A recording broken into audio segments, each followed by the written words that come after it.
Hi everybody, my name is David Roussève and I am Distinguished Professor of Choreography in the Department of World Arts and Culture's Dance.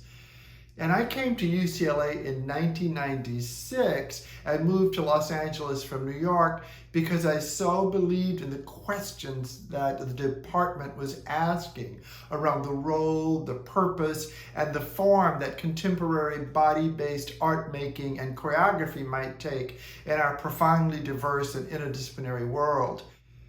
In my own research, I work with my dance theater company, David Roussève Reality, to create live expressionistic, interdisciplinary dance theater and also dance films that are grounded in my own culture of the diaspora, but also tell the nonlinear narratives of disenfranchised people as they demand the joy, the hope, and the political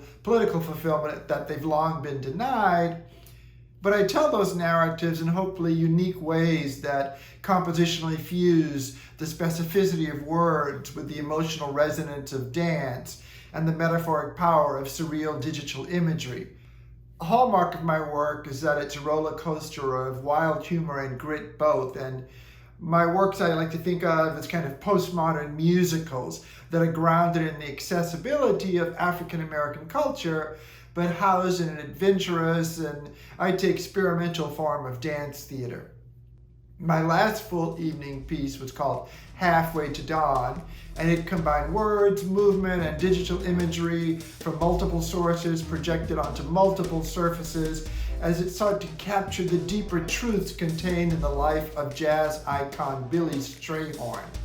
who was Duke Ellington's main writing and collaborating and arranging partner, but he remains largely unknown, quite possibly because he chose to be out, and of course he was gay and living with his life partners in the 30s to the 60s in Harlem. So the core of Halfway to Dawn was about the interaction between racism and homophobia in and outside of the music industry in Strayhorn's time, but also it created a dialogue around the tension between contemporary issues within our own world, like fame and privacy, artistic integrity, and personal fulfillment.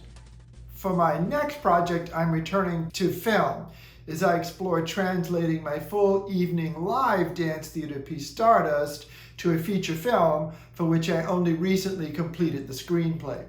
But I have to say my research is strengthened by my teaching in WACD, as my last three major works will be done as sketches on our students, both BA and MFA, and the majority of the cast for all three works were affiliated with the department as current or former students who are also professional dancers.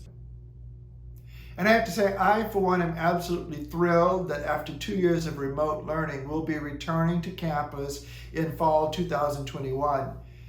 And I leave remote learning with two things. The first is a series of questions about what exactly future live performance look like, what it will be in terms of place and content and the ways in which we view it.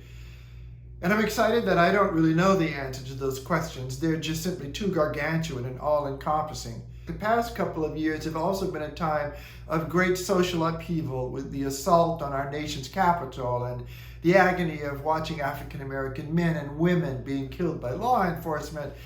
but also the great inspiration of watching the depth of the BLM movement. So I leave the past 2 years also with a renewed belief in what the arts can and must do to respond to and create a better world in which we live, and a renewed belief in the artists and cultural warriors that the department is generating as social activists. And I very much look forward to exploring these possibilities and how they can be redefined to suit the moment in which we live with my students and the staff and fellow faculty cohort in WACD.